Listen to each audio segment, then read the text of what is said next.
तो यह जो आनंद में रहने की सतत प्रक्रिया है, यह आपके अंदर का कृष्ण तत्व है। ये जो योद्धा ने, ये जो एक विलक्षण व्यक्ति ने चयन किया है राधा का, यह अनायास नहीं हुआ है। इस पृथ्वी पर जब जब प्रेम जवान होगा, इस पृथ्वी पर जब तक जवानी को देखकर बसंत में बहार आएगी, जब जब बादल काले और सफेद होकर कृष्ण और राधा की कुटिया के ऊपर, महल के ऊपर मंडराएंगे, तब तक मुझे इस बात की प्रसन्नता होगी कि जैसा मेरे पास कान्हा है, वैसी ही सुंदर मेरे पास राधा है, वैसा ही प्रेम से भरी हुई वेश विशेष उदासी, 14 बरस राम वनवासी। हमारे उत्तर प्रदेश में गांव में गीत गाया जाता है, कौन नरेशवा के देशवा उजरी गए ली। ये कौन सा राजा है जिसने अपना घर बर्बाद करके इतने प्यारे बच्चों को जंगल भेज दिया है। महिलाएं बात कर रही हैं। अब पंक्ति आती है कृष्ण पर और राम पर, राम के दुख ने विश्व को बांधा है और कन्हैया के आनंद ने विश्व को बांधा है। यह अंतर है, क्योंकि अंतिम यात्रा तो आनंद की ही है। कल भी मैंने बताया था भगवान का नाम क्या है। भगवान का नाम है सच्चिदानंद। आनंद तो अपराधियों को भी आता है, आनंद तो महिलाओं को, घरेलू हिंसा का शिकार करने वाले पुरुषों को भी आता है, आनंद तो गली के कुत्ते को उसके दिवाली के दिन उसकी पूंछ में पटाखे बांधकर उसे कष्ट पहुंचाने वाले लंपट और नालायक बच्चों को भी आता है। आनंद तो अपने मां बाप के सामने अनर्गल बहस करके उनका अपमान करने वाली नालायक संतान को भी आता है। आनंद तो विश्व में इतनी बड़ी जनसंख्या का कत्लेआम करने वाले हिटलर को भी आता था। लेकिन वो दुखांतिक आनंद था। एक आनंद होता है कि आपके पहुंचने से लोग प्रसन्न हो जाएं। मैं आज इस छोटे ठाकुर से यह कहता हूं कि अपने बड़े भाई बड़े ठाकुर से बात करके मुझे सिर्फ इतना साहस प्रदान करे, मुझे इतनी आयु प्रदान करे, मुझे इतनी चेतना प्रदान करे कि वाम पथ पर जाती हुई एक पूरी पीढ़ी को मैं राम पथ तक ला सकूं। इतना काम हो जाए तो अच्छा हो।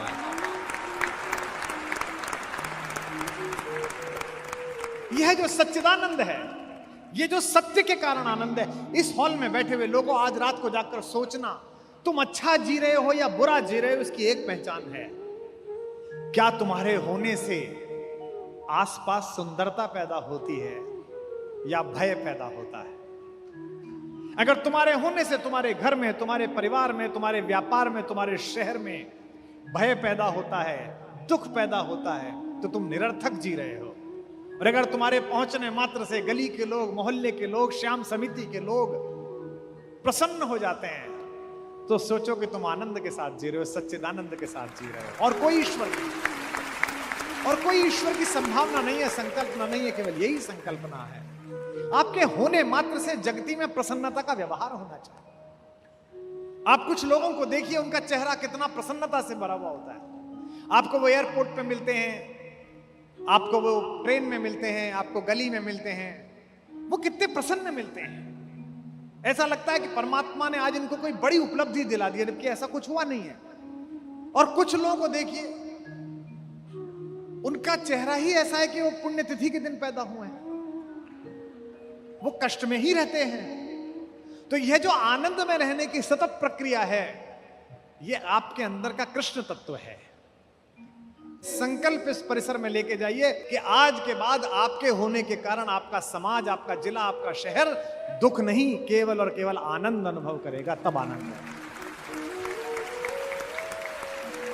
क्योंकि आपका जो दुख है, आप मुझसे कहेंगे जी मुझे तो खुद ही बहुत दुख है, मेरे तो व्यापार में घाटा हो गया, मेरा तो प्रमोशन नहीं हुआ, मेरे तो पैर में चोट लग गई। आप बहुत सारी बातें करेंगे, लेकिन नहीं, जितना दुख तुम्हें है, सामने वाले का उसका 1/10 दुख कम करके देखो, तुम्हारा 2 गुना सुख उत्पन्न होगा।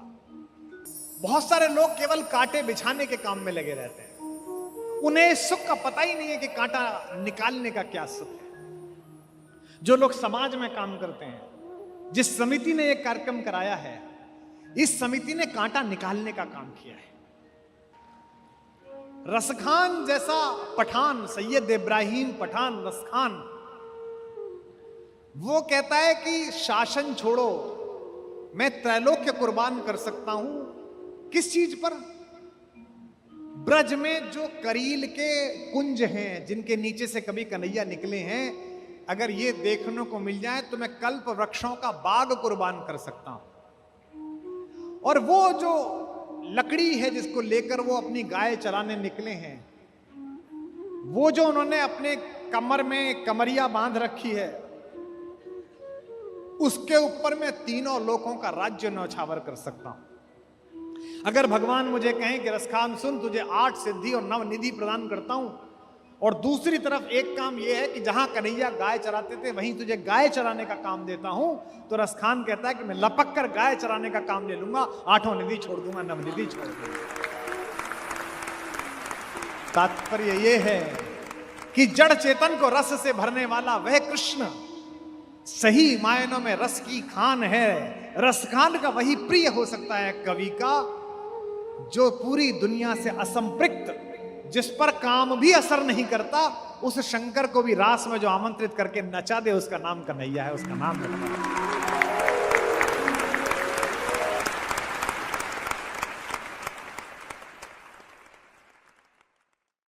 भारतीय स्त्रियों के इतिहास की सबसे दीपित चरित्र है द्रौपदी।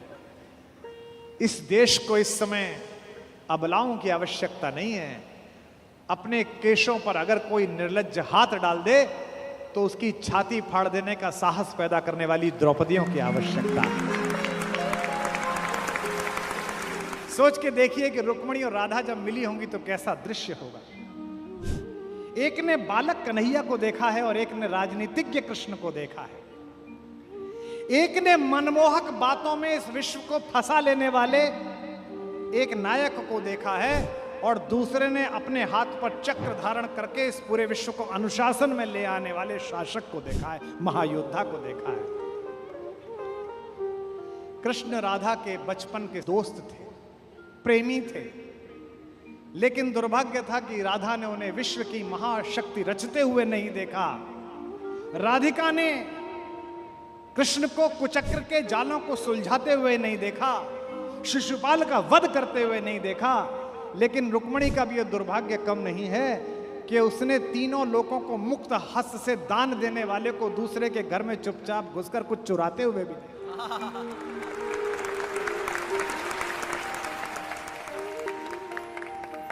पहले ही दिन राधा से प्रेम का जो प्रदर्शन प्रभु ने किया है, बरसाने से एक 12 साल की लड़की खेलने के लिए पहली बार गोकुल आई सहेलियों के साथ। इसे कहते हैं लव एट फर्स्ट साइट। पहली बार कृष्ण राधा को देखा, पहली बार। और राधा भी राधा ही है, कन्हैया कन्हैया है तो राधा भी तो राधा ही है। हजारों रतियां इकट्ठी कर दी जाएं तो भी ठकुरानी के पैर की सबसे छोटी उंगली के नाखून के बराबर ना पहुंचेंगे, इतनी सौंदर्य, इतना मीठा। पहला सवाल कृष्ण ने पूछा, बूझत श्याम कौन तू गोरी। पहला सवाल, बूझत श्याम कौन तू गोरी। कृष्ण ने पूछा कि कौन हो तुम, कहां रहती हो, कभी देखा नहीं, कभी ब्रज की तरफ आई नहीं।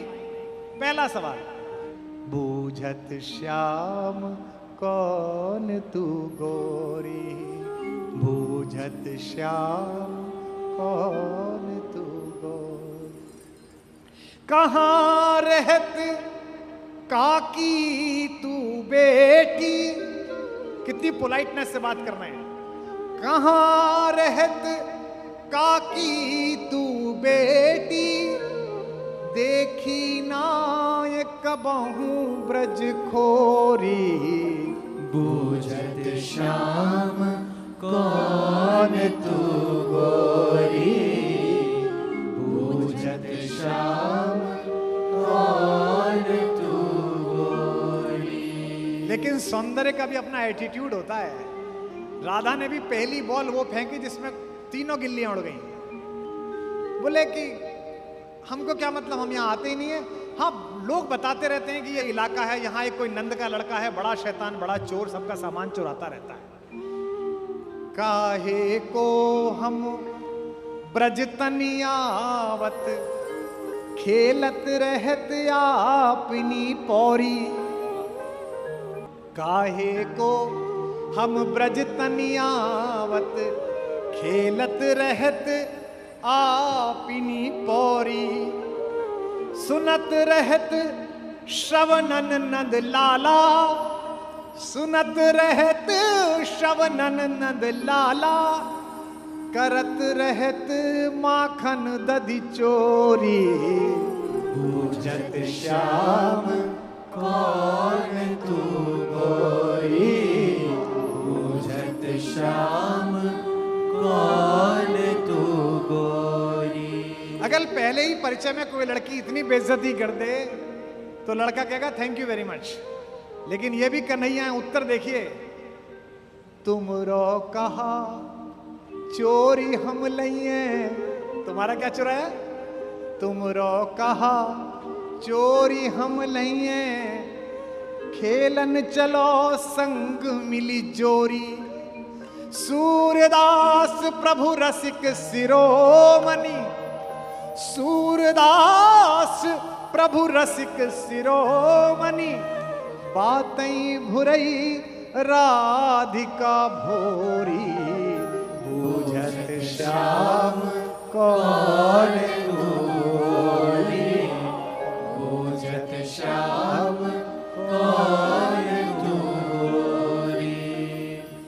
इसीलिए प्रेम को, प्रेम के गीत से शुरू करने वाला व्यक्ति जब अपनी सोच की प्रौढ़ता पर पहुंचा तो उसने गीत के आगे अपनी प्रौढ़ता का आकार लगा दिया और गीत कहने वाले ने गीता प्रदान कर दी। जो गीत नहीं गा सकता वो गीता भी नहीं गा सकता। इसलिए कोई भी प्रोफेसर, कोई भी विद्वान मिले जो कहे मुझे गाना पसंद नहीं है, मुझे नाचना पसंद नहीं है, मुझे पर्यटन पसंद नहीं है, मुझे बारिश में भीगना पसंद नहीं है, समझ जाना कि ये पूरा ज्ञान न दे पाएगा। क्योंकि जो गीत गा सकता है वही गीता गा सकता है। धूप में निकलो, बारिश में नहाकर देखो, जिंदगी क्या है किताबों को हटाकर देखो। कृष्ण ने जब तक गीता गाई है उससे पहले तक आप सोच नहीं सकते कि यही व्यक्ति गीता सुनाएगा जिसने गीत गाए। और चुना भी किसे है? सांवले ने गोरी चुनी है, सांवले ने राधा को चुनी है। ये जो योद्धा ने, ये जो एक विलक्षण व्यक्ति ने चयन किया है राधा का, ये अनायास नहीं हुआ है। इस पृथ्वी पर जब जब प्रेम जवान होगा, इस पृथ्वी पर जब तक जवानी को देखकर बसंत में बहार आएगी, जब जब बादल काले और सफेद होकर कृष्ण और राधा की कुटिया के ऊपर, महल के ऊपर मंडराएंगे, तब तब मुझे इस बात की प्रसन्नता होगी कि जैसा मेरे पास कान्हा है वैसी ही सुंदर मेरे पास राधा है, वैसा ही प्रेम से भरी हुई है। हमारे यहाँ एक कवि हुआ है ब्रज में, ठाकुर, एक ठाकुर नाम का कवि हुआ है। उसने लिखा है कि बरसात में बादल अचानक आ गए होली के दिन, जबकि होली में बरसात कम होती है, लेकिन उस दिन हो गई। तो ब्रज के लोगों ने एक अलग दृश्य देखा। कन्हैया के घर के ऊपर तो गोरी घटा बरस रही थी और राधा के घर के ऊपर काली घटा बरस रही थी। अपने अपने निज गेहन में, अपने अपने घर में, अपने अपने निज गेहन में चढ़े दो स्नेह की नाव पेरी, चढ़े दो स्नेह की नाव पेरी, चढ़े दो स्नेह की नाव पेरी। अंगनान में भीजत प्रेम भरे, समझो बलि में बलि जाम पेरी, समयो लखी में बलि जाम पेरी, समयो लखी में बलि जाम पेरी। कहे ठाकुर दो उनकी रुचि से, रंग द्वय उमड़े दो ठाम पेरी, रंग द्वय उमड़े दो ठाम पेरी। सखी कारी घटा,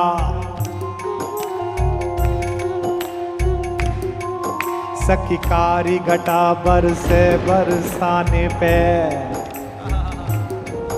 सखी कारी घटा बरसे बरसाने पे। गोरी घटानंद गाँव पेरी, सखी गोरी घटानंद गाँव पेरी, सखी गोरी घटानंद गाँव पेरी, सखी गोरी घटानंद गाँव पेरी, सखी गोरी घटानंद गाँव पेरी। इसलिए कृष्ण की कथा का प्रतीक शास्त्र समझाने के लिए बैठा हूं। जितना मुझे समझ में आया, मेरी रुचि कन्हैया के माखन चुराने में, चीर चुराने में, मटकी फोड़ देने में उतनी है जितनी होनी चाहिए। इससे आगे की क्या कथा है? कृष्ण के पूरे बचपन में एक जिद चली है, एक संकट चला है काले होने का। ये पश्चिम हमको सिखा रहा है। 1990 तक जो दक्षिणी अफ्रीका के ऊपर राज्य करता था, ये कह के कि ये काले हैं और हम गोरे हैं, ये पश्चिम हमको सिखा रहा है, जिसने कालों को वोट डालने का अधिकार नहीं दिया था इस शताब्दी में। इस देश में हजारों हजार वर्ष पहले हमारे देवता ने अपनी इच्छा के चयन पर गोरा हो जाने के बजाय काला होना स्वीकार किया था, ताकि सभी रंगों को आदर मिल सके। चाहता तो मेरा देवता गोरा भी हो सकता था, उसके हाथ में है, उसने सृष्टि बनाई है। गोरा होकर पैदा हो जाता। ना मेरा राम गोरा है, ना मेरा कन्हैया गोरा है, ना मेरा शंकर गोरा है, ताकि रंग के आधार पर पृथ्वी पर घूमता हुआ कोई भी मनुष्य मिले तो हिंदुस्तानी, भारत से जाने वाला सनातनी उसे कलेजे से लगा सके कि मेरे भगवान के रंग का है, मेरे आराध्य के रंग का है।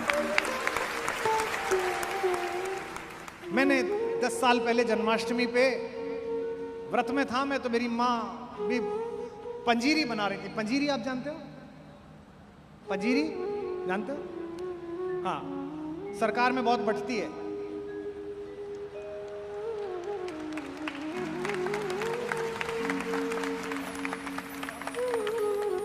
हमारे यहाँ तो एक ही बार जन्माष्टमी पर कटती है, सरकार में 365 दिन बंटती है। तो मेरी माँ पंजीरी बना रही थी, वो थाली में डाल के, और फिर जब वो टाइट हो जाती है थोड़ी सी, तो उसको काटना। तो मैं भी वहीं बैठा हुआ था, उनसे बतरस कर रहा था।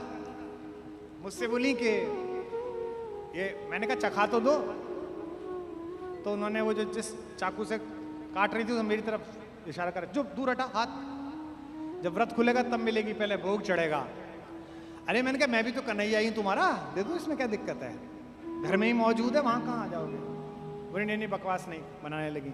मुझसे बोली अच्छा चल एक काम कर, जा तब मिलेगा जब पहले कृष्ण जी पे कुछ लिख के ला, रात को जब व्रत खोलेंगे तब सुनाना।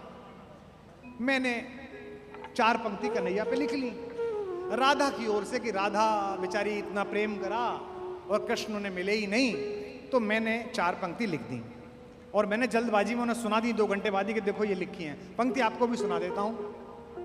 कृष्ण को कहां ढूंढने, राधा क्या कह रही हैं कि हो काल गति से परे चिरंतन, अभी यहां थे अभी यहीं हो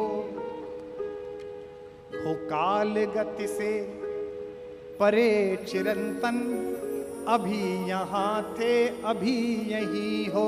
कभी धरा पर कभी गगन में। बचपन में मां से बोले कन्हैया की मां, मैं दाऊ बलराम को चिड़िया दिखा रहा था, तो मैंने इधर की तरफ हाथ उठाया तो सूरज इधर की तरफ दिखने लगा। तो मां ने कहा तुझे क्या पता, तू जिधर की तरफ उंगली उठा देगा सूर्य और चंद्रमा को तो दिशा में जाना ही पड़ेगा, तुझे क्या पता। तो कभी धरा पर कभी गगन में, कभी कहाँ थे कभी कहीं हो। तुम्हारी राधा को भान है तुम सकल चराचर में हो समाये। तुम्हारी राधा को भान है तुम सकल चराचर में हो समाये।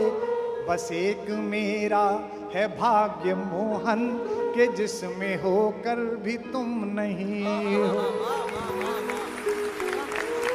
बस एक मेरा है भाग्य मोहन। मैंने कहा कविता सुन लो राधा की ओर से। बोली अरे अच्छा भैया, मैं गांव जाती हूँ, खेत पे जाती हूँ, हमारे वहाँ खेत पर हमारे पुरखे रखे हुए हैं, उनको जल चढ़ाने।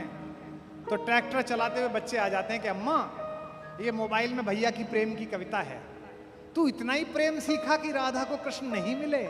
अरे वाह रे मेरे कवि। और कह के अम्मा किचन में चली गई। मुझे लगा कि अम्मा मुझ पे टोंट मार के गई हैं कि राधा को कृष्ण नहीं मिले। मैंने व्रत खोलने से पहले 4 पंक्ति और लिखी, वो भी स्मरण कर रहा हूं, सुनाता हूं कि न द्वारिका में मिले विराजे, न द्वारिका में मिले विराजे, न द्वारिका में मिले विराजे, बिरज की गलियों में भी नहीं हो, न योगियों के हो ध्यान में तुम, अहम जड़े ज्ञान में नहीं हो। तुम्हें ये जग ढूंढता है कान्हा, मगर इसे ये खबर नहीं है। तुम्हें ये जग ढूंढता है कान्हा, मगर इसे ये खबर नहीं है। बस एक मेरा है भाग्य मोहन, अगर कहीं हो तो तुम यहीं हो। बोल राधा रानी की। बस एक मेरा है भाग्य मोहन। इसलिए एक बार सच्चे मन से पुकारो तो सही, घनश्याम मन के पुकारो तो इसी परिसर में माता का आविर्भाव होगा। कैसे? कि मेरे जीने में मरने में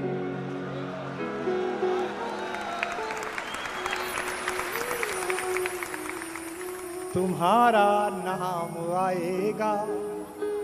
मैं सांसें रोक लूं फिर भी यही इल्जाम आएगा। हर एक धड़कन में जब तुम हो तो फिर अपराध क्या मेरा। अगर राधा पुकारेगी तो फिर घनश्याम आएगा। अगर राधा पुकारेगी तो फिर घनश्याम आएगा। अगर राधा पुकारेगी तो फिर घनश्याम आएगा। और ये मैं कहाँ कह रहा हूं, ये मैं मेवाड़ में कह रहा हूं। कोई और जगह होती तो होता लोगों को झूठ लगता है। इस मेवाड़ में तो नई नई विवाह होकर आई।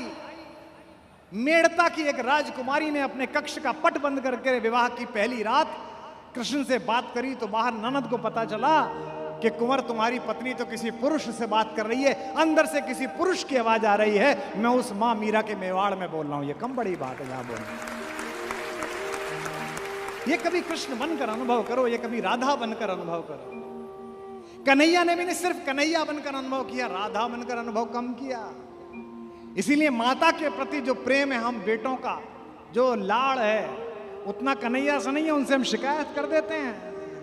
इसीलिए राधा से मिलने के लिए जब कृष्ण पहुंचे तो बांग्लादेश के कवि ने, बंगाल के कवि ने, काजी नजरुल इस्लाम ने, जो मौलवी था, जो मुअज्जन था, ये होली पर जरा सा गाल पर रंग अमाख आपके गाल पर क्या लग जाता है, आपकी कौमी एकता संकट में आ जाती है तो अच्छी बात नहीं है।